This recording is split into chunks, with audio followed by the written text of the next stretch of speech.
You're listening to The Briefing, first broadcast on the 3rd of July 2025 on Monocle Radio, in association with ADIS.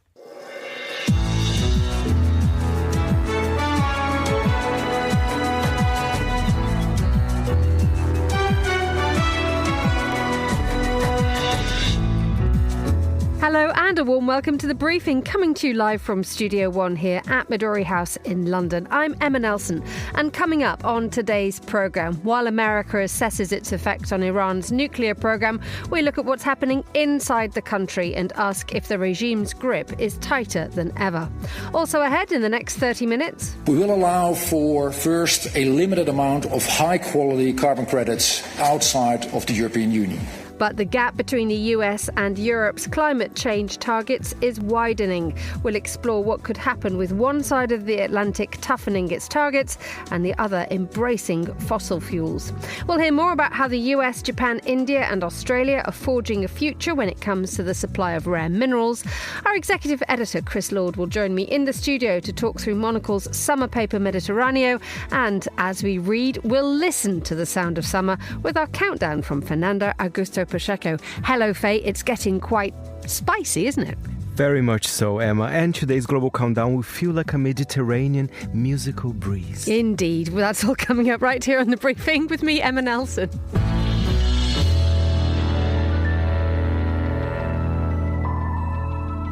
Faye will be back with his breezy musical choices in a little while. But first, on today's programme, while the Pentagon is still trying to assess the time it'll take for Iran to restart its nuclear programme, there are suggestions that the country itself may have been left even stronger by its conflict with Israel. The Islamic Republic did not fall. So what happens next to the country and to its citizens? Well, one correspondent who saw the effect directly on Iran is CNN senior international correspondent Fred Pleitgen. Fred and his producer were the first Western journalists to enter the country as the conflict began and stayed for the duration. He's just got back from Iran, and I'm pleased to say he joins me on the line from Berlin. Good afternoon, Fred. Hi, Emma. Thank you so much for joining us. From your first impressions to the last over the conflict with Israel, what was it like? A combination of clearly terrifying experiences of conflict, but in other areas you said it was business as usual. Yeah, it certainly was. So we went into Iran because the airspace over Iran was closed. So we had to drive in. We went to eastern Turkey, then went across the border. And I would say we had about a 14-hour drive through Tabriz and other bigger Iranian cities, which was made more difficult because our car, unfortunately, broke down along the way. And we had to try and fix it on the side of the road and then hail another driver. But I would say, having made that drive, a lot of that looked like business as usual. It certainly didn't look to us as though the country had been destabilized. The people, of course, were quite angry about the airstrikes that were going on, but we also saw factories that very clearly were still at work. We still saw a lot of trucks on the road. We saw motorists on the road. That kind of changed when we got closer to Tehran. I would say about an hour out of Tehran, we saw what we believe to be a ballistic missile launch, because it looked almost like a space launch from the side of the road with a rocket going up. And then already in Tehran, we saw the air defenses there at work. And the city, I've been there probably 30 times. The city was a lot more quiet. There was almost no one in the city. There were very few people on the streets. It was quite dark as we were arriving in the night. But normally it does have a lot of light. So a lot of people had clearly left the city. But at the same time, you certainly felt that war was literally in the air, with the air defenses working frequently throughout the night. And from your point of view, as a Western news crew, how welcome did you feel, given the fact that the United States went on to drop huge bombs on the Iranian nuclear program? Yeah, it certainly was different than usual. I mean, normally especially when you drive around the country, people are quite jovial. They're very happy to see foreigners and also, TV crews from U.S. media. You did feel that people were a little bit cooled off to it. I don't think we ever felt threatened or anything, even in the very large demonstrations that we were at. But people were very clearly wanting to speak their mind about the airstrikes and about how they loathed the fact that they were getting bombed by the Israelis. And a lot of them, of course, equated being bombed by the Israelis with the United States, felt that the U.S. was complicit as well. So that was a little bit different. One of the things that I found interesting was, despite the fact that most shops were closed, Grocery stores were still open. Those lines at gas stations were not as pronounced, or we didn't see them as pronounced as some people were saying. So the basic services were still working, but you did feel that people were quite angry at the U.S. and, of course, very angry at Israel. And at the same time, of course, also very concerned about a lot of these airstrikes, because when you're hearing jets going overhead and feeling and hearing explosions, it is quite a terrifying experience to a lot of people, and certainly not something that they wanted to be in the middle of. That anger that you described against Israel and against the United States, was any of it directed against the regime, or did they have what has been widely described as rallying around the flag, not the Islamic Republic? I think rallying around the flag was probably the perfect way to describe it. It was quite interesting because I was at one pro-government rally that was organized by them, and I spoke to a hardline member of parliament who's also a cleric, and he told me, look, we understand that a lot of the people here also at this rally are against the Islamic Republic. They're critical of the Islamic Republic, but even they are now rallying around the flag. And we spoke to people at some of these rallies who said that they were quite critical of their leadership, that they were critical of the way a lot of things were going, certainly in the past couple of years. But when attacked from the outside, they said that that's certainly something that they don't condone, and certainly something that they would go out and show their support for the nation, probably more so than the actual leadership. So I don't think that fundamentally much has changed as far as support and non-support for the leadership is concerned. But certainly when an outside power, in this case several outside powers, attack Iran, to me it seemed as though a lot of people do then rally around the flag and do also want their own military to strike back at those who are bombing Iran. How much has the regime itself capitalized on the fact that it survived attacks from both Israel and the United States? It managed to fire back in return, and it managed to keep intact. You know what? I think that's a really important thing that you just said, that the Iranians are saying that they weren't just fighting against Israel, where they were saying it's a surprise attack. They didn't see it coming because they were in the middle of negotiations between the U.S. and Iran over the nuclear program. So they said, they felt that within those negotiations to be struck was a sneak attack, and they sort of tried to portray that way.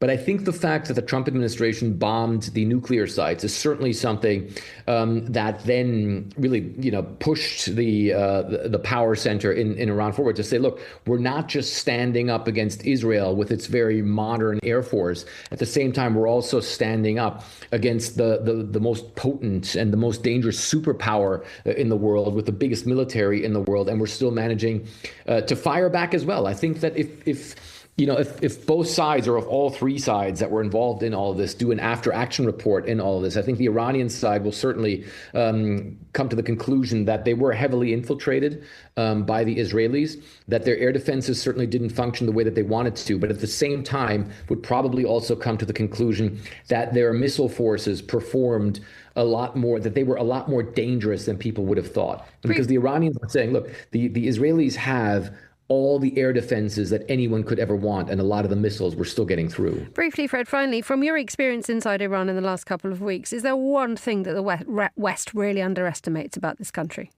Yeah, I mean, I think the fact that people will rally around the flag, I think that one thing that people tend to underestimate is that if people want change in Iran, they certainly don't want it induced from the outside. And if you have people, saying from the outside that military action is going to be something that's going to change things, or, maybe, funding or opposition groups that are outside of Iran, that certainly doesn't seem to be the case. But one thing that I think that people do also, I don't know if they fully understand, is that Iran is a very sophisticated industrial economy. They have a real economy. They have automotive manufacturing. They have a high-tech sector. They have apps. They have engineers. They have a lot of people who are very keen on education, and very keen also to work within that economy and to build that economy. And so I think that, when you're up against Iran, it's not like Iraq, it's not like Syria, it's not like Hezbollah or other organizations. This is a humongous country with 90 million people in it, and certainly one also that not only has that large economy, but of course also has a very large defense sector, defense industry as well. So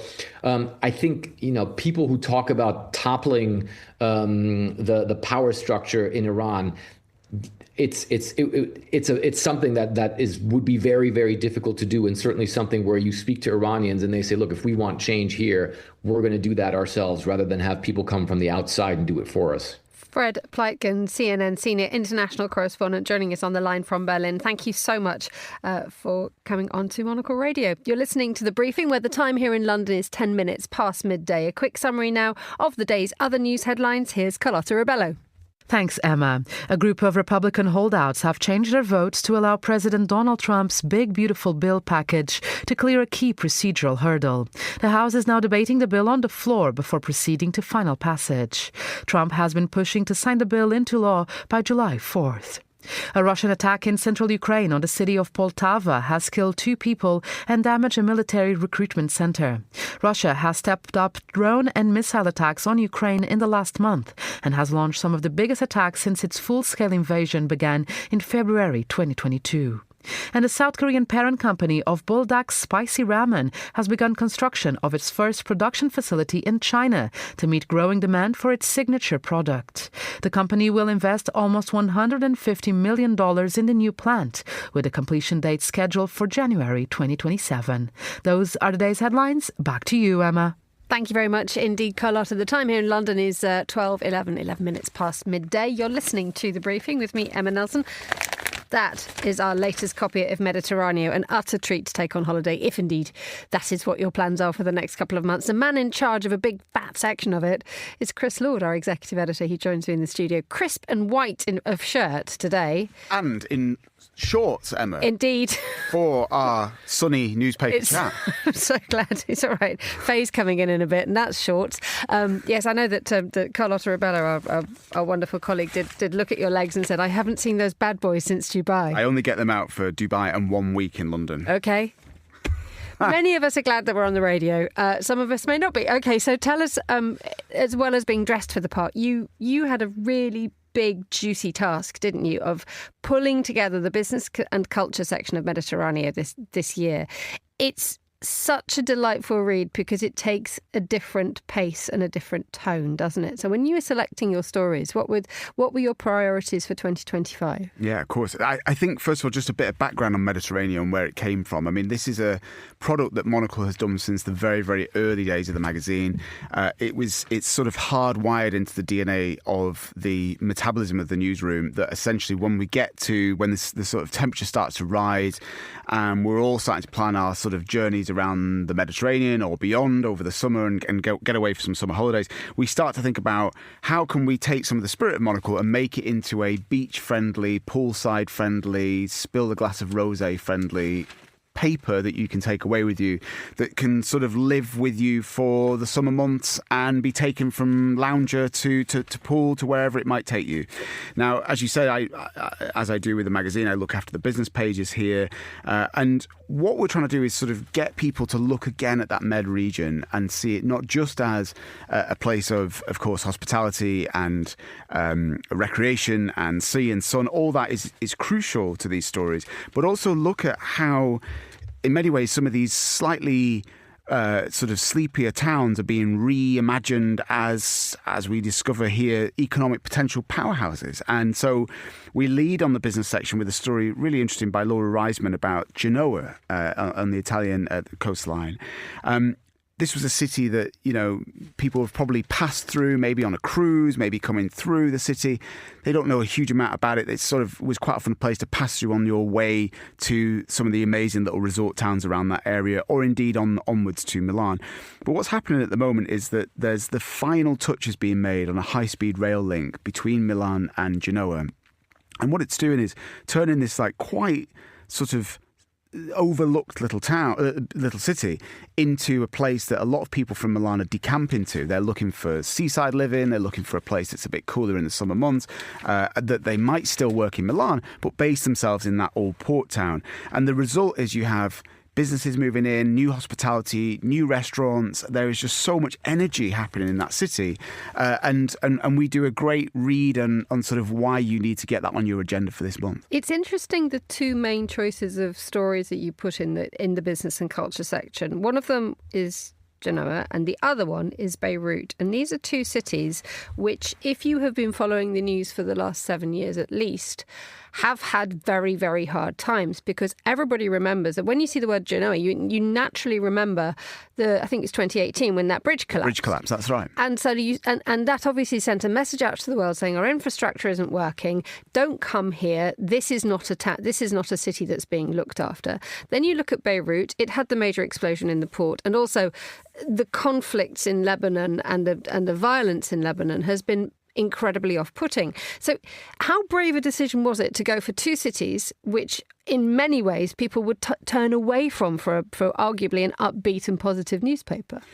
Look, I think in terms of whether it was brave or not, what I would say is just that, you know, in the case of Genoa, what happened there was that the collapse of that bridge instigated almost everything that we're talking about here, as in it suddenly shone a light on the need for infrastructural change, for rebuilding, for rethinking about what that city could be.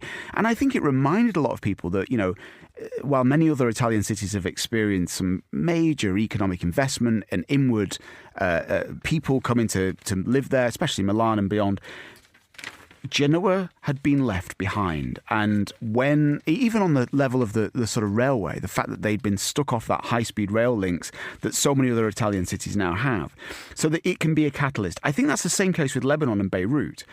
This is a little bit of a more fractious picture in a way, in as much as, you know, it was only months ago that we were talking about you know, massive bombs that were being dropped onto Beirut, trying to root out Hezbollah by Israel. This is a city that is in the crossfire of so much regional upheaval. But its beaches and its beach clubs have this long history and a rich culture that is so Lebanese of decamping to the ocean when the heat starts to rise. And actually what we found, our reporter Inzaman Rashid headed out there and talked to various beach club owners. They're having a boom year because a few factors have coalesced. You have, for the first time in years, a stable government in Lebanon. It's still a little bit fractious, as Lebanese governments tend to be, but it is there.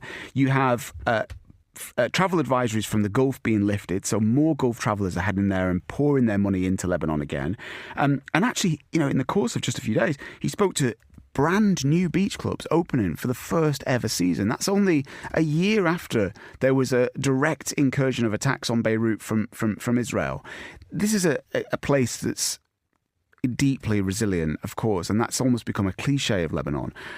But also, it is humbling to see how these people who run these businesses, when they don't know what's going to happen from day to day, are investing. They pick up the pieces every time things fall apart, and they rebuild and look ahead to the future. And in a way, you know, the Mediterranean, it's easy to think of it as such a settled, calm, relaxing place. And there is so much of that about this paper that we're trying to capture.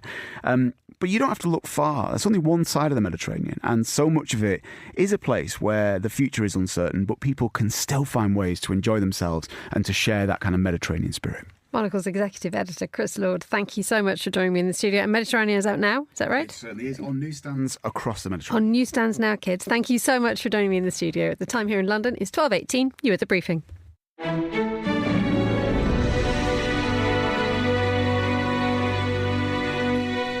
Now, just how far apart are the US and Europe when it comes to climate change? The European Commission says it wants to cut emissions at an even faster rate than first planned. By contrast, the United States is doubling down on its commitment to fossil fuels and withdrawing its support for renewable energy. It's creating a very difficult situation for those companies based on either side of the Atlantic wondering what to do next. So let's hear now from Matthew Dalton, a reporter at the Wall Street Journal. He joins me now on the line from Paris. And Matthew, thank you so much for joining us. You've written about this, haven't you, very recently? Yeah, the European Union announced a new target for cutting greenhouse gases that goes out to 2040. It's a 90% decrease compared to 1990 levels. Right now, the EU's at 37% decrease, so it's got a long way to go. It's got about 15 years to do that. And this is, you know, it stands in really sharp contrast to what the Trump administration has proposed, which is drill, baby, drill. They had this bill that is now being considered by Congress that Trump has been pushing, slashes federal support for clean energy. It provides new support for producing fossil fuels.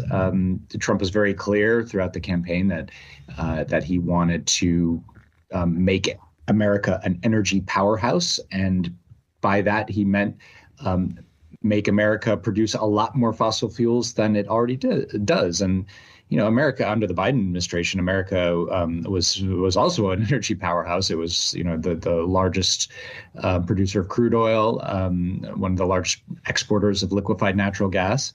Trump wants to do even more, and he's cutting support for all kinds of green technologies. So, the EU and the U.S. are really growing apart on this particular subject, and it's unclear, whether this will last beyond the Trump administration, which will only be 4 years.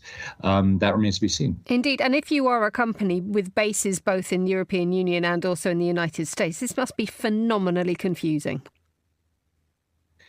Yeah, I think a lot of European companies, particularly European energy companies, saw the U.S. as the land of opportunity. And the reason for that is the Inflation Reduction Act that the Biden administration pushed through Congress. And one of the main things that bill did was to provide incredibly generous incentives for installing renewable energy in the United States. And not only that, but building the factories that will build those renewable technologies in the United States. So that means solar panel factories, that means wind turbine manufacturers, it means very generous incentives for hydrogen producers. And the goal of that was to make America independent of the production of clean energy technologies from China. China is now the dominant producer of all of these things. It produces more than the rest of the world combined. It also installs more than the rest of the world combined. So those very generous incentives that the U.S. was giving out really drew a lot of European companies to start investing in the United States in these clean energy technologies. That has all been frozen. It's had a really dramatic, this bill and the Trump administration policies have been having a really dramatic impact. And if this becomes law, that will be the future, at least for the next 4 years. And it's so the U.S. that was once the land of opportunity for clean energy is now, I think, kind of a no-go zone. The trouble is, it is for the moment, because as you say, the Trump era must come to an end in 3 and a bit years' time. And if we just look back, we've had the Paris Climate Accord, which the United States was the signatory to, was again when Biden came back in again. So this flip-flopping from the United States for the best part of a decade is very, very uncertain. And indeed, when it comes to trying to predict the future, and if you are an investor wondering which horse to back, where do you go? Yeah, it's very difficult. I think, you're still going to be investing in Europe because you see that the political consensus behind clean energy and reducing greenhouse gases in Europe, it remains very strong. And this proposal from the European Commission that I wrote about shows that. Going back to the U.S. With all this uncertainty, I think companies are really going to be thinking about that. I mean, my anticipation when Trump was reelected was that, well, this is a bill, the Inflation Reduction Act, that is broadly supported by the business community because all it hands out is goodies. There's no penalties, there's no sticks, it's all just tax credits, which any business that wants to get into that will benefit from. And so I thought, well, because industry, the business community is largely behind it, the Trump administration and Congress finally won't actually act to roll it back. Actually, it turns out they're going straight ahead. This is an ideological commitment. It's not driven by what businesses want.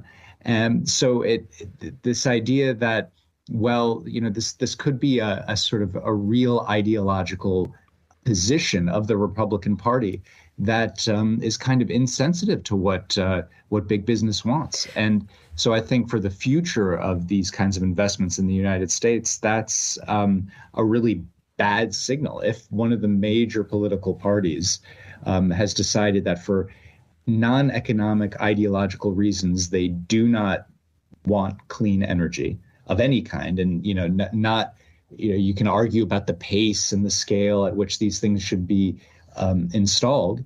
But if they have a kind of ideological opposition to it, then you're going to be very careful about investing in that sector in the US going forward. Matthew Dalton from the Wall Street Journal, thank you so much for joining us on the line from Paris. You're listening to The Briefing.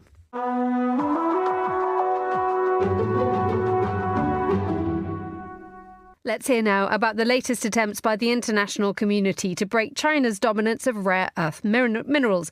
The foreign ministers of the so-called Quad, US, Japan, India and Australia, have announced major new partnerships to try to reshape the world's supply chain. Well, to tell us more, I'm joined now by Gordon Flake, CEO of the University of Western Perth US Asia Centre. A very good evening to you, Gordon.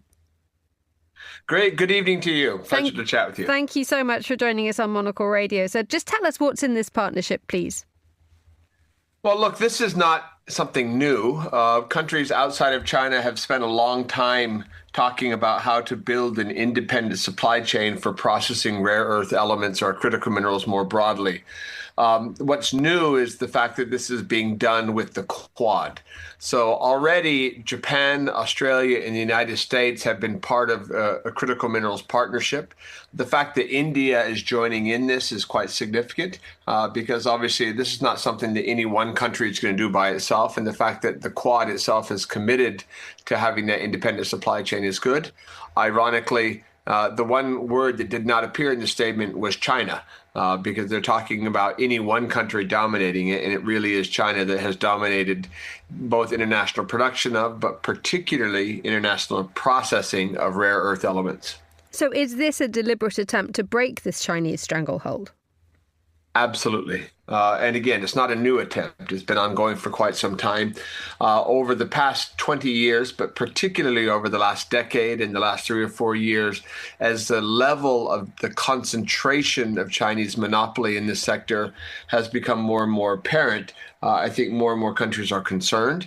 Obviously, you don't worry about a monopoly in one country if you're in a rather benign international security environment. But right now, the worry is that, of course, that China could cut off the supply of critical rare earth elements that are necessary for advanced communication, for military equipment, et cetera. Hence the need to cooperate to ensure that you have an independent supply chain external to China. This reliance on rare earth minerals, we can't underestimate it, but when it suddenly becomes part of an often existential struggle between China and the rest of the world, I mean, what does that do in terms of the prospects of the security of supply, the long term? Well, again, I keep emphasizing that this is not necessarily a new problem. Back 15 years ago in 2010, the Chinese temporarily put a quota on or a ban on export of rare earth elements to Japan after a dispute over some islands in that region. And that so shocked the Japanese industry that they invested in a rare earths company here in Western Australia called Linus, which does this processing in Malaysia. And today, still 15 years after that, there's only one commercial scale rare earths processing facility on the planet outside of China. So you'll see reports saying about 92 to 94% of rare earths processing is done in China. That remaining 6 to 8% is done in Malaysia with a West Australian company. And so clearly that's not sustainable in the long run. And that's not even the full spectrum of rare earths. They're both heavy rare earths and light rare earths in different quantities. And so I just think increasingly as the international security environment has become more dicey, more conflicted, I think countries are paying greater attention to this. And the Trump administration's tariffs have led the Chinese to increasingly threaten boycotts in a way they have not done in the past. And that, as I was saying, supercharged this issue, which is why I think you saw this raised in the United States at the Quad Foreign Ministers meeting. Gordon Flake, CEO of the University of Western Perth US Asia Centre, thank you so much for joining us on Monocle Radio.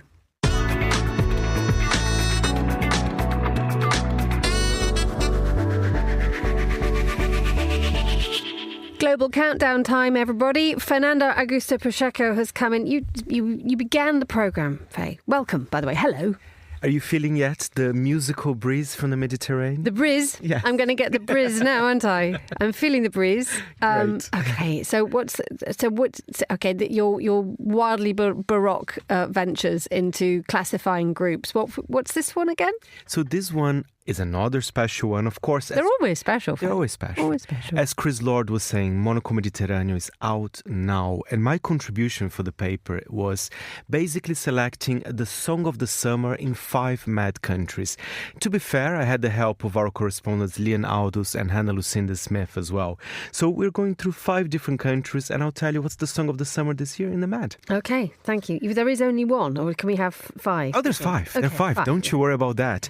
We start in Spain, and that was a pick from Leonardo, so expect lots of dancing. We love a bit of Leonardo's dancing. It's always good. And basically this track takes us back to a very bad 1990s dance floor, which is obviously a very happy place to be. We're going to Ibiza, baby. And the song is by Chloe Kailesh, Jocelyn Brown and Luke Alassi with The One. Ready?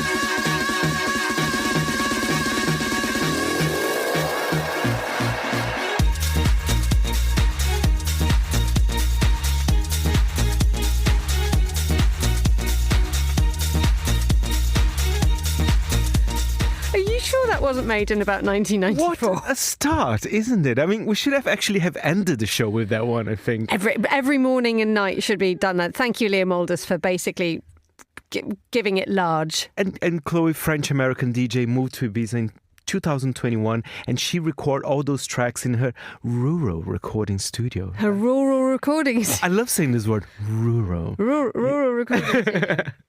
You make life harder than it needs to be.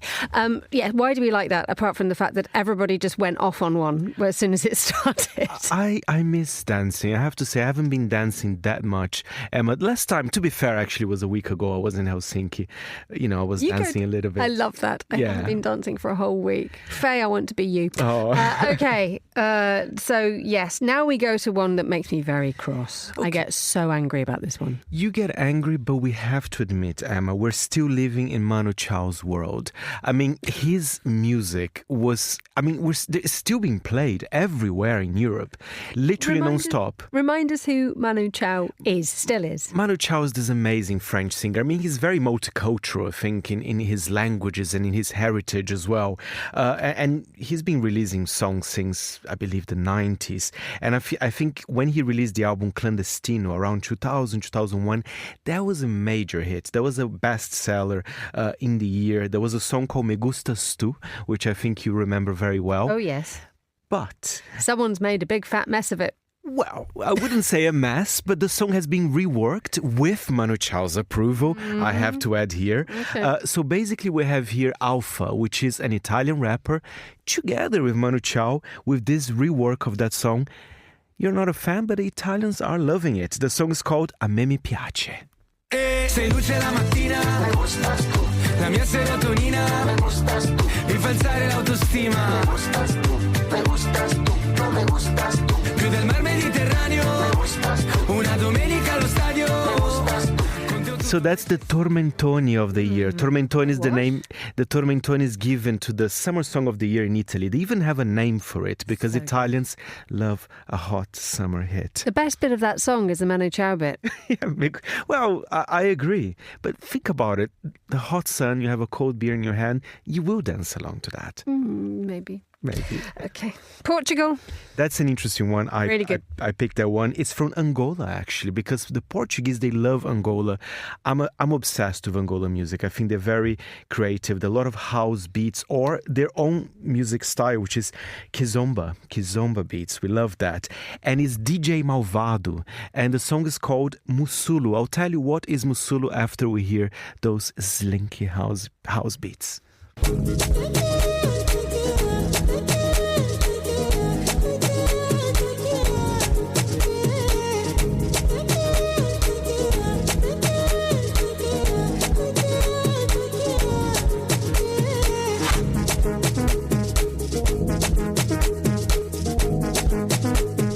Summer playlists a thing of pure joy. It's joyful, and I'll review what's Musulu. It's an island off the coast of Angola, and that's actually their tourism hotspot. So he's talking about the Ilha do Musulu. So that's where you should be spending your summer holiday. Not exactly in the mat, but the Portuguese are enjoying this. And I agree with that. Thank you, Portugal. Thank you, Angola. Thank you, Faye. Turkey. Let's go to Turkey. This is an interesting one. Hannah Lucinda Smith picked. There is a political component to that, okay? It's a rock track, so very different from those slinky house beats that we were... I love saying the word slinky. So basically, this song was used in this spring's anti-government protest. But to be honest, it was quite an organic thing because the song doesn't necessarily talk about a revolution, but people have been listening to that, and apparently they're still dancing to it in the clubs of Bodrum, maybe the clubs of Istanbul as well. It's an interesting one, Emma. Shall we have a listen and then you tell me what you think? Yes, please. Duman with Kufi.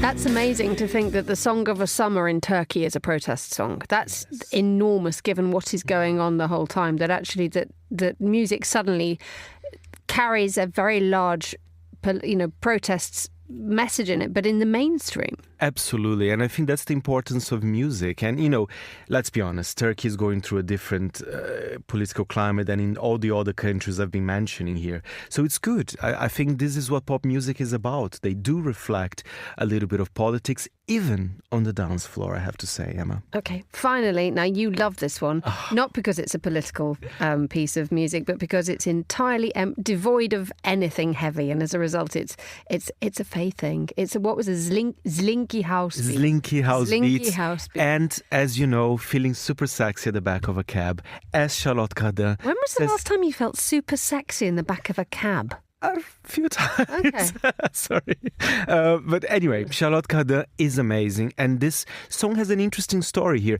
And by the way... I'm more interested in how super slinky sexy you felt in the back of the cab. I'll tell you later. But she went to the Paris office, as you know, last week. Good. The interview will be out very soon. And she told me why she thinks Feel Good was the song of the summer, even though it was released in 2023. That's that's 2 years, literally. But let's have a listen and you understand why. You make me feel good. Vraiment sur ma taille. Ensemble dans le taxi, c'est vraiment super sexy. You make me feel nice. Frisson every time. J'y ai pensé 1000 fois. If you want me, dis-le-moi. You make me feel good. You make me feel good. It is so good, but that wonderful knowledge of c'est vraiment super sexy. Oh. That's all we need for summer. I have a boring story. You know where actually I felt super sexy in the back of a cab? Tell me. It's not that dramatic. Oh. It was a morning. I was coming to work. Usually, of course, I walk or take public transport. But I said, you know what? I'm going to take a cab. And I arrived with a spring on my step, I was feeling good. Vraiment super sexy. Oui, and Charlotte Cardin is amazing. She is. And she said the world needs that song in 2025. We're living through a very difficult year. And she said for some reason the song connected this year because she's been performing in 2024, 2023, and she said there was no connection there, but suddenly back on the charts. Back in the cab with Fernando Augusto Pacheco and Charlotte Cardin. Thank you so much, Faye. And that's all the time we have for today's edition of The Briefing. The warmest of thanks to all my guests and to the producer, Tom Webb. Our researcher was Henry King and our studio manager was Elliot Greenfield. The Briefing's back tomorrow at the same time. But for now, from me, Emma Nelson, goodbye. Thank you very much for listening.